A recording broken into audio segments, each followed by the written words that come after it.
오늘은 요한복음 10장 22절에서 42절의 말씀을 함께 나눕니다. 말씀을 봉독하겠습니다. 예루살렘은 성전 봉헌절이 되었는데 때는 겨울이었다. 예수께서는 성전 경내에 있는 솔로몬 주량을 걷고 계셨다. 그때 유대 사람들은 예수를 둘러싸고 말하였다. 당신은 언제까지 우리의 마음을 졸이게 하시렵니까?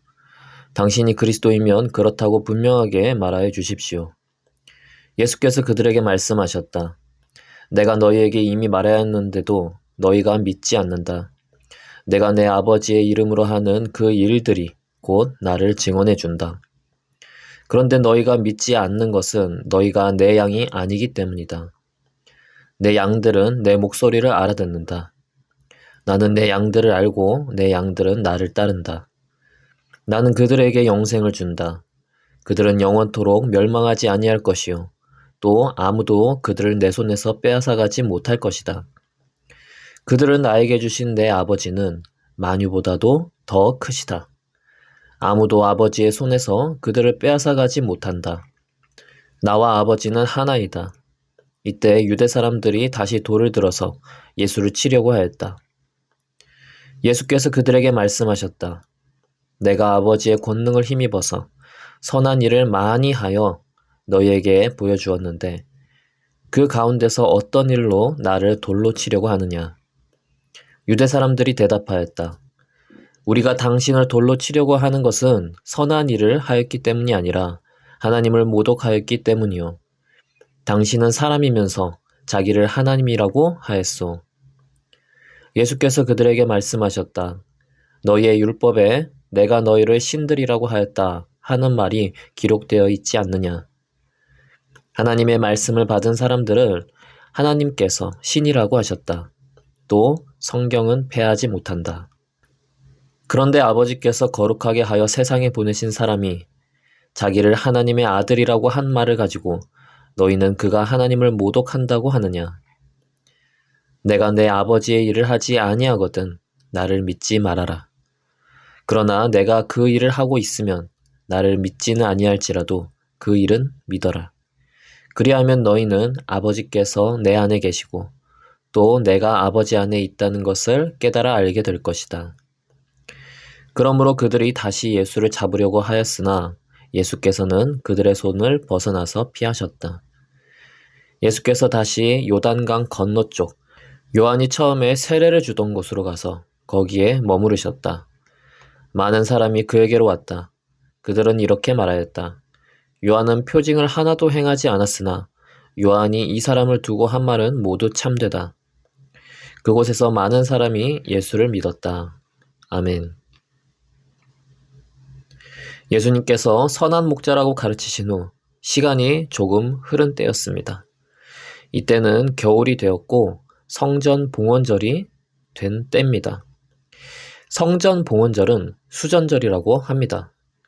수전절은 유대인들의 예배의 자유가 회복된 것을 기념하는 날입니다. 주전 167년에 총독 안티오쿠스 에피파네스는 제국 전체에 걸쳐서 획일적인 예배 형태를 만들고자 했고, 그래서 각 예배 장소에 제우스 신상을 설치했습니다. 예루살렘 성전에도 제우스 신상을 설치하게 되었고, 유대인들은 이에 반발하여 반란을 일으키게 되었습니다.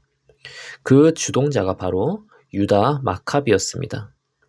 그래서 수전절에는 유다 마카비를 생각하며 예배의 자유를 기뻐하였습니다. 이때 사람들이 다시 예수께 와서 물었습니다. 당신이 그리스도이면 그렇다고 분명하게 말해 주십시오. 예수님은 대답하십니다. 내가 이미 너에게 말했는데 너희가 믿지 않는다. 예수님께서는 사람들에게 하늘에서 왔고 하나님의 일을 하며 생명을 주러 왔다고 말했습니다. 그러나 사람들은 정치적인 메시아를 원했습니다. 마침 수전절이라 유다 마카비와 같이 정치적으로 자신들을 해방시켜줄 그런 구원자를 원했던 것입니다. 그런데 그들이 생각하기에 예수님이 구원자인 것 같은데 자신들이 생각하는 구원자와는 조금 다른 것입니다. 자신들의 관점이 바뀌지 않은 채로 계속 예수님을 바라봤고 예수님을 자신들의 관점에 끼워 맞추려고 했습니다. 그러니까 자신들이 말하는 메시아와 딱 들어맞지 않았던 것입니다. 그러나 예수님은 정치적 메시아로 오신 분이 아니었습니다. 우리의 영혼을 해방시키시고 참다운 하나님의 사람으로서 살아가도록 하기 위해서 오셨습니다. 예수님께서는 이를 계속 말씀하셨으나 사람들은 듣지 않았습니다. 그 이유는 택함받은 사람이 아니었기 때문입니다. 내 양들은 내 목소리를 알아듣는다. 예수님께서 하신 이 말씀은 주어진 것입니다. 주어진 것. 그러니까 사람이 예수님의 양이 되고 싶어요 한다고 되는 것이 아닙니다. 하나님께서 양으로 삼아 주셔야 하나님의 양이 되는 것입니다. 그러므로 이것은 주님께 택함을 받았다라고 말할 수 있습니다. 그렇게 표현하기도 합니다. 이렇게 택함 받는 것은 너무나 신비한 일이어서 사람은 다 알 수 없습니다. 그래서 우리가 누구는 택함 받은 사람이고 누구는 택함 받지 못한 사람이라고 예단할 수 없습니다. 그러나 무한한 지혜와 능력을 가지신 주님은 아십니다. 그래서 바울은 창세전부터 우리를 택하여 주셨다라고 말했습니다. 그러므로 택함받은 자들은 예수님의 말씀을 듣고 예수님을 따릅니다. 주님의 말씀에 순종하고 영적인 양식을 주님으로부터 얻습니다. 영혼의 부요함도 예수님으로부터 누리게 됩니다. 또한 주님의 양들은 영원한 생명을 얻고 주님께서 보호하셔서 사탄의 종이 되지 않습니다. 이것이 믿는 자들이 누리는 복입니다. 더불어서 주님을 믿는 자들은 신이라고 할 수 있습니다. 이것은 시편 82편 6절에 나오는 내용입니다. 하나님께서 말씀하셨다. 너희는 모두 신들이고 가장 높으신 분의 아들들이다. 예수님께서 이 말씀을 하신 이유는 예수님이 나는 하나님과 하나라고 말한 것으로 인해 사람들이 하나님을 모독한다는 이유로 예수님을 돌로 치려고 했기 때문입니다. 예수님께서는 이에 대해서 하나님께서 너희들도 신이라고 하는데 하나님께서 보내신 거룩한 자가 하나님의 아들이라고 한다고 그것이 하나님을 모독하는 것이 되냐고 말씀하신 것입니다. 다시 말해서 하나님의 말씀을 듣고 하나님의 말씀을 전하는 자들을 하나님께서 신이라고 부르셨는데 하나님의 아들은 당연히 신이라고 부를 수 있다는 것입니다. 하나님께서는 믿는 자들을 하나님의 아들과 딸로 삼아 주셨습니다. 그래서 우리는 하나님의 자녀입니다. 우리와 구분하기 위해서 예수님은 하나님의 외아들이라고 합니다. 다른 표현으로 하자면 예수님은 친자이고 믿는 자는 양자입니다. 믿는 자의 원소속은 사탄이었습니다. 그래서 우리는 원래 사탄의 종이었습니다. 그곳에서 치열하게 피비린내 나며 경쟁하며 서로를 죽이고 살았습니다. 그러나 하나님께서 우리를 자녀 삼아 주셔서 하나님의 자녀가 되었고 하나님께서 주시는 복으로 살게 되었습니다. 신분이 바뀐 것입니다. 믿는 사람들이 신의 신분이 되었다면 예수님은 너무나도 신이심이 확실합니다. 그러므로 우리는 하나님의 자녀로서 신의 자녀로서 살아가는 자가 되어야 합니다.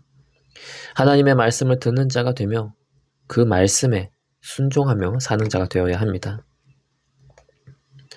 예수님께서는 예수님의 그 존재 자체가 하나님의 아들이라는 것이 믿어지지 않더라도 예수님이 하신 일들을 보고라도 예수님이 하나님의 아들이심을 믿으라고 했습니다.